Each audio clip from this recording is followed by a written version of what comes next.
Allow me to brag just a little bit. My cousin, more like my big brother, became an aeronautical engineer after graduating from Tuskegee and receiving a master's degree at MIT. Let me tell you, our family is so proud of what he has accomplished in his 20-plus professional career as an engineer.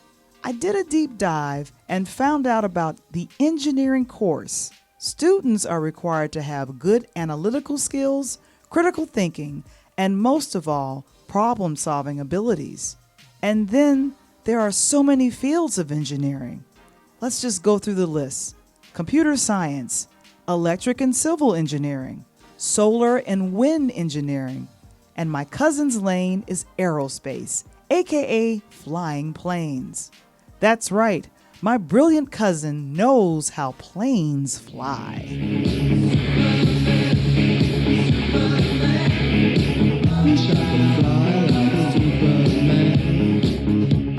And what a wonderful skill to acquire and learn, the science behind flying. Not like Superman or Supergirl, these fictional characters that exist in our collective childhood. No, it's understanding the science and systems, the problem solving, the analytics it takes to build lasting products or processes. How about using your engineering skills to help people develop the science and systems revolving around their everyday lives? Meet Bakar Bey, a brilliant engineer, educator, and accountability coach who is currently using his engineering background to help coach people to have better habits in everyday living. And I believe you'll learn to love his Habit to Greatness style. I'm Valerie Johnson, and this is Interludes.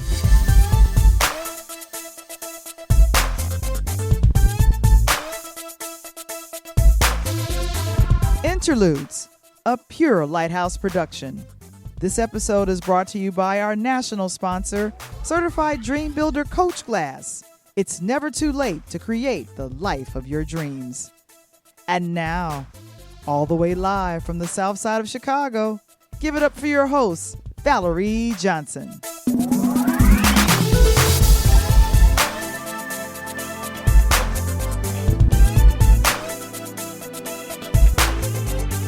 Hey everyone, welcome to another edition of Interludes. And you know what? It's always great to talk to people that are about education and about their business. That's exciting. He is the founder and CEO of his company, Habit to Greatness LLC, and serves as a habit and accountability coach.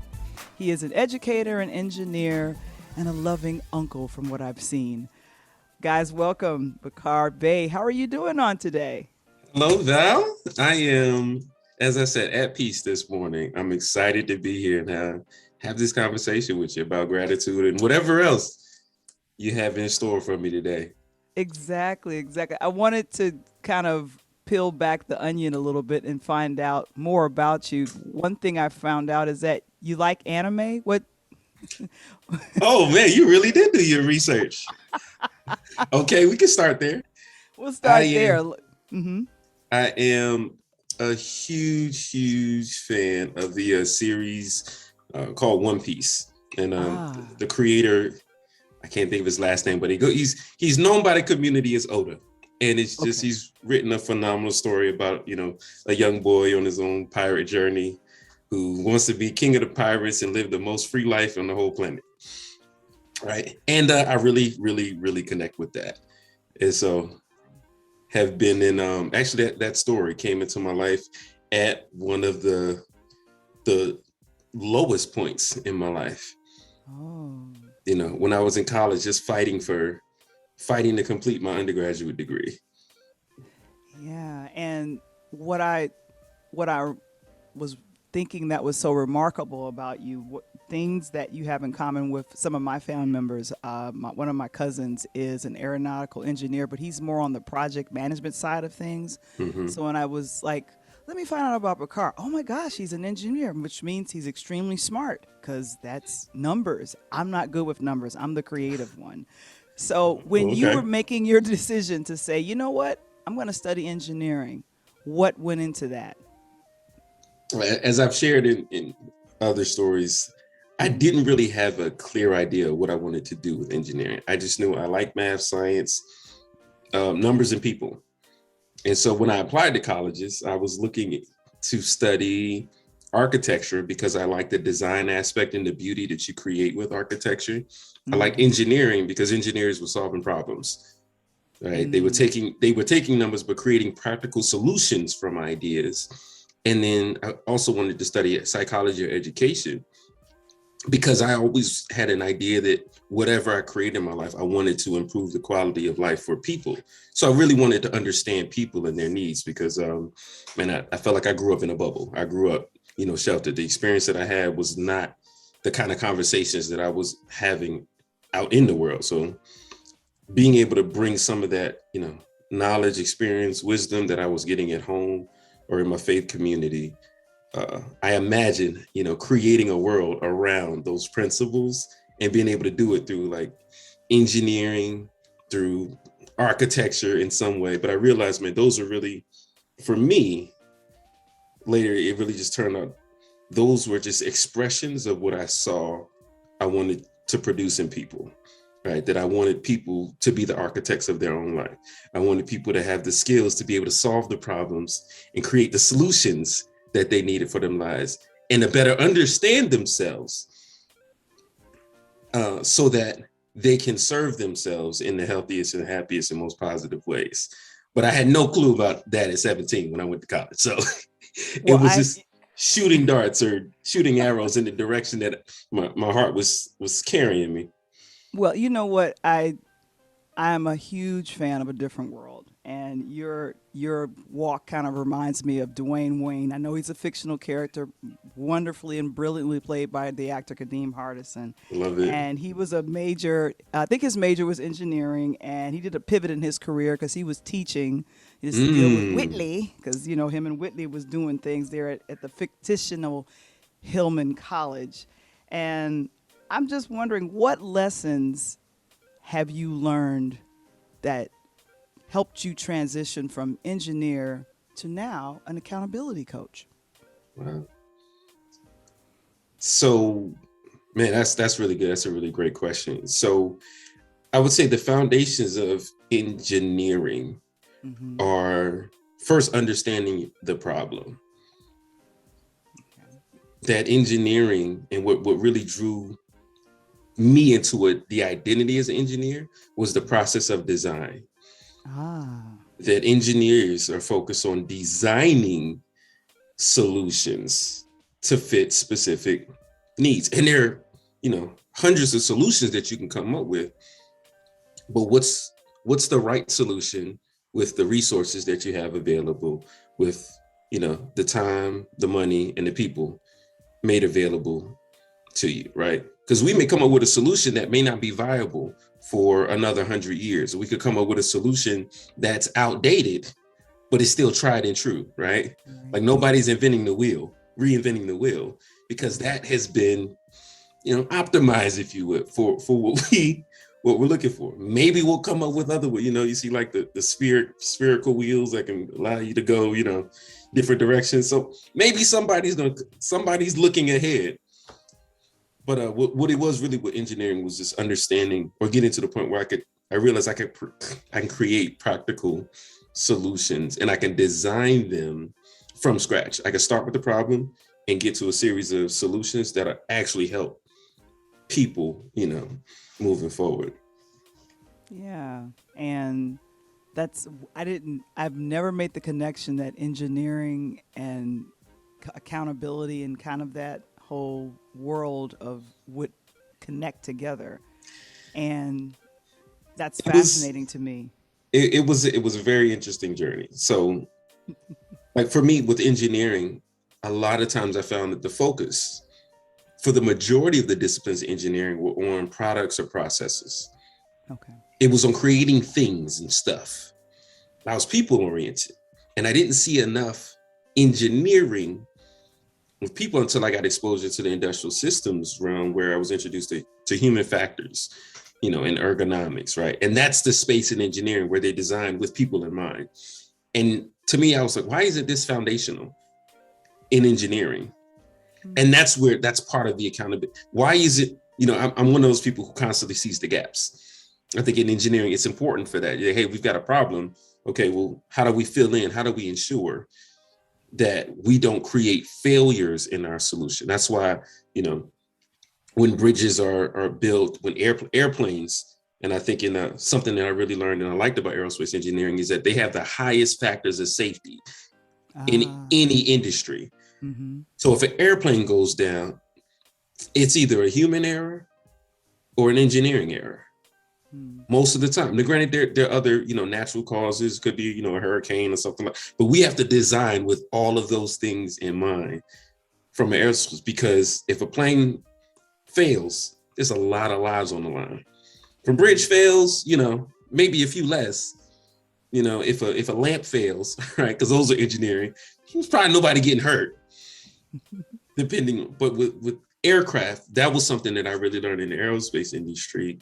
Was that lives are on the line every time you fail in your design. Oh, wow. And so that level of accountability in the work that you do, I realized, man, that also, when I look at the systems and the structures that we operate in socially and economically, if I were engineering it, oh man, we got a lot of failures. Can I get a wish to end the politics and get back to the music that started this? So here I stand, and then again I say, I'm hoping we can make some wishes out of airplanes. Yeah. And one failure that I saw come to light last year was kind of not necessarily a failure, but just it was in our face with the George Floyd situation that happened. And in 2020, it just seemed like it just kind of exploded. In your world, how did that affect you as a Black man, just literally seeing, because we know this has been happening, but then it was in everyone's face, and then we went on protest watch, or we were out there. How was your 2020 dealing with that, Breonna Taylor, and then the list is on and on? So for me, growing up, in the late 80s and the 90s, police brutality was par for the course. Right. Unfortunately, it was the narrative. In many ways still is. It's what my parents talked about they went through. It's what my grandparents talked about they went through. So it wasn't a surprise. I think with George Floyd, the impact, because it was within a moment where everyone in the world was dealing with a global crisis, right? That all eyes were everywhere. All of our eyes, all of our attention were kind of on the same things. And then this, to me, the George Floyd incident and many of those others from, over the last decade were, we've seen it year after year after year. But with this incident, it really felt like all eyes on the world were on it. And it was such a blatant violation of human life. And I'm saying, wait, it was such a shock. Like, wait, this is really happening on that level. It wasn't visible. It wasn't that real, where everybody said, oh no, that's wrong. Where everyone around the world could see, oh no, that was wrong. It was a question, well, what did he do to get in that situation? Like, it was like, no matter what he did, what we see with our eyes, hear with our ears, with our senses are telling us, everything about that is wrong. And the challenge with that is helping those who were unaware see that it's been a systemic issue and not a one-off. Right. For me personally, unfortunately, I feel like a lot of times I've been desensitized because of the normalcy of it. And for those that don't know, I went to Virginia Tech during the mass shooting there. And that was a moment in my life where, life is precious. Wow. You were in school? Wait, you were in school when that happened? I was in school when that happened. Wow. How did you all process that? How did you process that? I'm sitting here like, I don't know anyone down there, but when did this? Yeah. So how did you all deal with that? It's really difficult to put in words, but I say overall, our Virginia Tech Hokie Nation pulled together. we united all across the country, all across the globe. Everyone, I think that ever gone through that institution felt, wow, that was my university. That's my community. That was, regardless of what my experiences were there, I could never imagine that happening on our campus. I could never imagine something like that happening when I was there. And for me, it was really sobering. It was actually the same week of my 21st birthday. So it was one of those like major moments in your life where you're expecting, oh man, I'm getting into a new level of adulthood. And for me, it taught me a new level of responsibility. It's saying, man, I have to do something with my life because at any moment it could be cut short. Yeah, at any moment. Yeah, and that's I didn't mean to cut you off, but that was kind of what I went through. I moved to New York 3 months before September 11th. Oh man. And so you understand.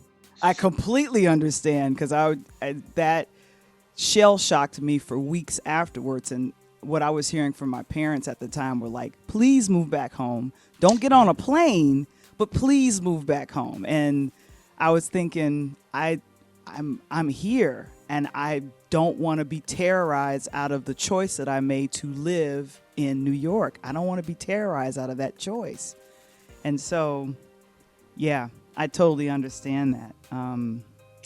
It definitely took community pulling together to really understand that moment in our history. And if you think about, from 2007 and how much more, I think, prevalent, mass shootings and even any sort of like public, it just seems to be a lot more visible, a lot more normal, a lot more like, oh, this is okay. Not okay, but it gave a lot of people permission to express themselves in those very, very violent ways. Whether it was, it was a really hard moment to process, because from that moment forward, any sort of, it was like, wow, this is adding up. This is continuing. This is becoming more normal. And so for me, like, the loss of life it's not that I don't value it. Actually, I value life very, very, very much. And I think that's part of what drives my accountability. My aim is to be accountable and to teach and lead others in their personal lives, in their professional lives, in their business lives, to be more accountable leaders in the sense, to take ownership of their decisions, because every decision we make, right, the decision that one young man made, and some people don't count him among the victims, but the failures that happened that created him and the impact of that event on others around the globe, right? Each and every one of us, every decision that we make could have a massive global impact. George Floyd, again, a massive global impact. Whereas some may look, locally, it was an incident. Within the state, it was an incident. Within this country, it was an incident. But it became an incident known globally. Right? So we never know what magnitude of impact our decisions are going to have. And I really believe that we have to act as if there are always eyes on us, and learn to be our natural selves when the eyes are on us. Right. And that's something that we talked about in our coaching, with DISC and other different ways, is being natural, being adaptive, and recognizing, when the conditions are causing us to not be ourselves, growing awareness in that, and really working to be the best version of ourselves, no matter what, no matter who's looking or no one's looking. Yeah. And I was thinking you have an awesome responsibility for teaching, because I said you're an educator, teaching and tutoring. I want to say our young generation that's behind us, that's coming up. And what has been your challenge in, I'm assuming, tutoring or teaching math, science, all of that? Because I'm telling you, after I got out of trigonometry and I think I did finite math in college, like, I knew, all right, I am not going in the math direction. I knew that for myself, but for kids, educating and teaching, like, how do you navigate that, and what's been your challenges with teaching?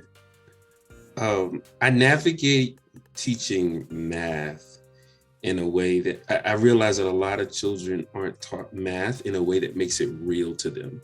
Mm-hmm. It's mostly conceptual. It's not made tangible. You know, even when they're given word problems and things like that they could connect, I don't feel like the connections are really being made. For me, you know, I grew up, you know, counting the signs on the street, or, you know, the mile markers, and measuring how long it takes to get here, and then coming up with rates of change. You know, like my brain always worked like math was a way that I could measure and manage life. Mm-hmm. You know, hey, we all got 24 hours in a day. What does that mean? Well, me, an hour is 60 minutes, man. What could I do with 60 minutes of my time? What could I do with 20 minutes? What could I do with 30 minutes? How would I like to spend that time? Mm-hmm. All right. How would I like to invest that time? What would I want to do with those? And so for me, like, numbers is a gateway. You know, it's understanding physics, about, you know, how your body works. It's a gateway to understanding, you know, your chemistry and how, you know, either the chemical responses to your brain. It's understanding, I think, most importantly, conservation of energy. All right. And that sounds like a big thing that we learn in physics, but everything that we experience in life is based on energy. Energy is neither created nor destroyed. Everything that's already in the universe it already exists. Everything that's ever going to be in the universe, it already exists. All we are doing is transferring that energy in different ways. And so how we utilize our energy day to day, our effort, you know, our thoughts, our words, all of that to me can be mathematically calculated. For example, how many times have you heard, and you probably can't put a number to it, but when you ask somebody the question, how you doing today? And they say something to the effect of, you know, I'm all right, or I can't complain. Mm-hmm. Yeah, that's hundreds of thousands of times you've heard that. Yeah. Hundreds of thousands of times you may hear that. Now think about what that does to your psyche when you hear that so many times, how normal it becomes, mm-hmm. and how easy it can be to simply accept that's what life is. As opposed to, let's say instead you heard people say, oh man, I'm great. I'm phenomenal. My day couldn't be better. I'm at peace. I'm joyful. I'm happy. I'm healthy. I'm wealthy. I'm focused. Just imagine how that would change your outlook, your environment, your interactions, simply by the number of times, the frequency, right? Mm-hmm. The regularity in which you heard that. But many people aren't aware that we're going about doing those things to ourselves and to each other. Mm-hmm. So that's I know that was a lot, but that's the world of numbers for me. Right? There's so many hidden lessons in mathematics that the solutions are plentiful, mm-hmm. right? If you simply know how to rearrange the pieces to look a way that's to look and lead you to the answers that you're looking for. Like a puzzle. Like a puzzle, right? Math is really just a puzzle. It's a way to unscramble the world around you.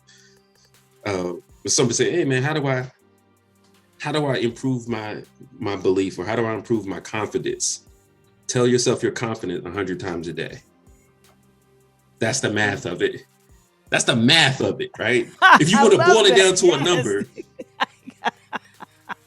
because I promise you, after you say it 100 times, at some point you're going to start believing it and start acting it out. Am I wrong for thinking out the box from where I stay? Am I wrong for saying that I choose another way? And I choose to definitely say to myself, because I know how many times it comes up in my mind, a doubt, a fear, something that talks against the confidence that I'm trying to build up. So in the morning, I'm kind of repeating Psalm 139. I'm fearfully and wonderfully made. I'm fearfully and wonderfully made. I can do all things. And I have to just kind of repeat those things in myself. And then when I do these affirmations, I find that my day goes a lot better.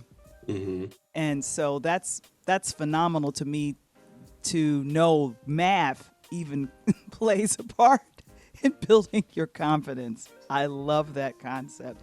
One thing that I've found out is everybody needs a great support system. I'm developing a great support system in some of my business partners and people that I work with, and we refer people. What I was finding out about you is that you have a great support system in your siblings, Maurice and Magia. Yeah, so Maurice is my brother-in-law. He's married to my older sister.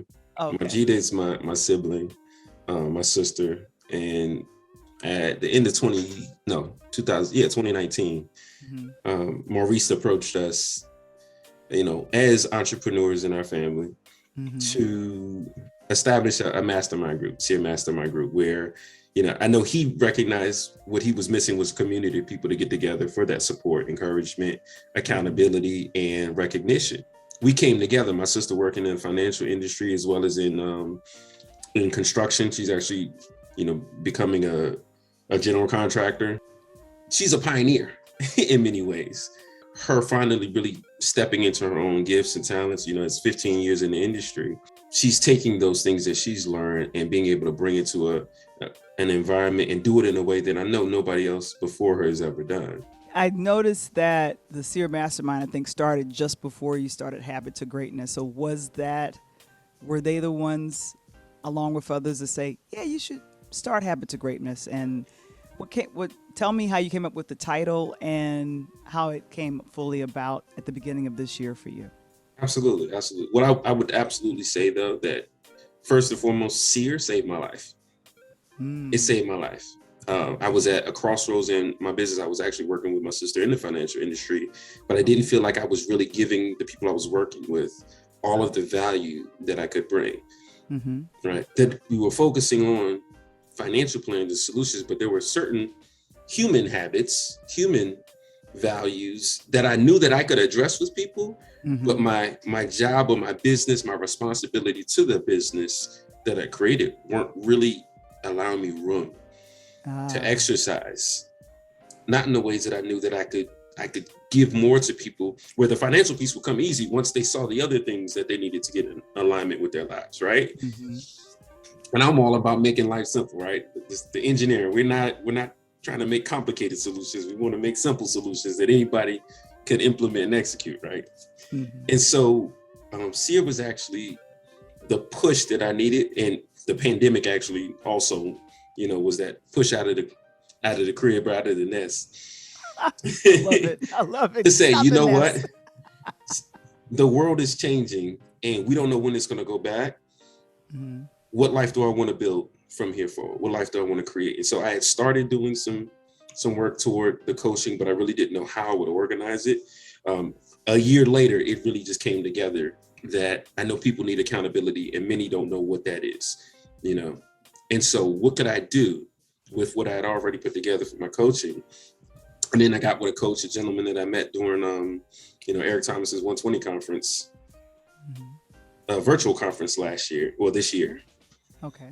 And we sat and talked through it, man. What is the change that you're hoping to create with people? Well, I want to teach them how to change their habits to be able to, access or reach the greatness in them. And he was like, Habit to Greatness. Or together we came up with that, Habit to Greatness. And it works. Now that, Habit to Greatness, H2G Nation, everybody who's come through the program are like raving fans of what we do in the community, because many people aren't aware that, man, if you can take control of your mindset, right? And that's why I say do the math. You've got the mindset, the attitude, time management, and habits, right? I say do the math to be able to create the life that you want. But it starts with your mindset. Yeah. But I think for years, maybe decades, we've been learning about mindset, but there haven't been enough examples of mindset in action. Applied mindset. Like, oh yeah, my mindset is such, but my actions aren't matching up with that. My actions aren't aligning with that. And so with Habit to Greatness, it's taking, okay, this is the mindset, but how does that translate into real life? It's through your habits. It's the things that you do the most, the things that you do consistently, the things you do with repetition, the things that you do repeatedly are really were going to, contribute to 80-95% of the life that you have. Right. The habits you create are going to have a great impact on the life. The small habits, you can change small things that can have a really great impact because it opens up a whole new world of options and opportunities to you, simply by saying no to some things and saying yes to others. Yeah, I'm starting to say no. I'm starting to say yes to green things and no to Haagen-Dazs. That's been my walk. That's what's been I happening love with it. me. I love it. And if you get Um, around enough people who are saying yes to green things and no to Haagen-Dazs, guess what? You're going to probably have results that are similar to those people who are eating more green things. Exactly. Your word for 2021 is finish. How's that been going for you? Have you been finishing well in your life, and what areas have you felt the most accomplishment for 2021? I really appreciate this question and the amount of research that you did. I feel like you dug into my inner thoughts. You're making me blush. I'm serious. I see that you do what you do on a high level. And I want to just let you know that I value and appreciate that. Because for many of us, like, it's important, and we may not express it all the time, but to be known, for our stories and our journeys to be shared. And you can throw me at the top of that list. I'm like, I want people to know what I did when I was here, right? But at the end of the day, one of the things that I learned, man, I'm one of those people who may have a lot of ideas, but I struggled in executing because I was attempting to do it all at once. I was like, we have to do all of this. And not everything is for us. Everything is for us. And so my word for this year was, man, all of the things, it's to really close the book, and not just close the chapter, but close the book on the things that were left open. All right, to finish the things that I've started, so that this new chapter in my life, this new novel that I'm writing, this new identity that I'm stepping into as an entrepreneur, as an educator, as a coach, as a philanthropist, and all of these things I see as a father, as a husband, and all of these different things that I'm stepping into, I don't have any of the baggage from the past coming along with me. And so my focus this year has been to finish. And I feel like I've been doing a great job closing out those old chapters in my personal relationships, in my professional, in order to open up this new chapter. And right now we're in the fourth quarter of 2021. And so this is the time to finish that which you started, if you had a vision or a plan for this year. And so I didn't know at the beginning of this year how it would translate. But when I started Habit to Greatness, I knew two things that I wanted to do. I wanted to double my income. So I was still working as a teacher. So I wanted to produce as much of my business as I was earning teaching, and was able to do that in the first couple of months, which was really powerful. Now, sustaining it was another challenge. Then I knew, man, in order for it to really be viable, I needed to 10x it. And so right now we're in the process of 10xing, not just the revenue, but the impact, right? Wow. And so if nothing else, like modeling and leaving not just breadcrumbs, but I mean like whole bread stands, right? For people to be able to follow, like, this is how you make the bread. Like, we got the baker there, he's got a full kitchen, right? I don't want there to be any question how you go about making these changes in your life. And if anybody's out there who's struggling with how do I do the things that I want to do, that's what Habit to Greatness and H2G Nation community are here to help you to do, to show it for yourself and just give yourself enough evidence that you're doing the work. Yes, because I think I heard you say accountability unlocks creativity. I love that. Man. Yeah, and I think that is something that a lot of folks don't necessarily tap into. If someone is keeping me accountable for the things that I say I want, then those things will come to fruition and I'll be able to see it. And it helps me become, because I'm a creative. Not an engineer, but I'm a creative. So that's definitely where I know my lane, and I'm happy being in that lane. If people wanted to find out more about Bakar Bey and the H2 and the, how you say it? H2G Nation. H2G Nation. I like that. That there's a whole nation of H2Gers. That's great. Where would they go? Well, you can find us on social media platforms at Habit to Greatness. That's HABIT, the number 2, Greatness. If you can't spell it, find me at Bakar Obey, Bakar. The letter O, it's my middle initial. Last name Bey, Bey.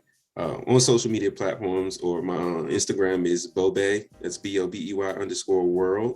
Those two tags, Habit to Greatness and Bobey World, you can definitely find and connect with me directly. And I'm all about direct connection, direct communication, because I realize, those interactions, you can only get so much information secondhand. Who wants it secondhand? We want to hear it from you. and I'll take it a step further. I mean, I want to help you get the information from the source. There you go. And we all have a connection to the source. So if you need help connecting, come into the community. Right. There you go. Bakar Bey. Thanks for coming. I appreciate you, Val. I appreciate you coming through. I'm Valerie Johnson, and this is Interludes.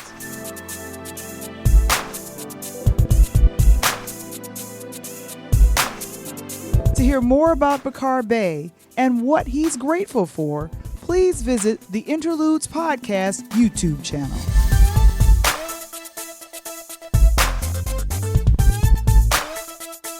Have you seen it? It's the weekly chat with EP Michael Womble and Valerie Johnson. Interludes Extra presents Talk on Tuesdays. Join us and other special guests as we break down the latest topics surrounding music, movies, and sports every Tuesday at 8 p.m. Central, 9 p.m. Eastern, live in the chat on our Interludes YouTube channel.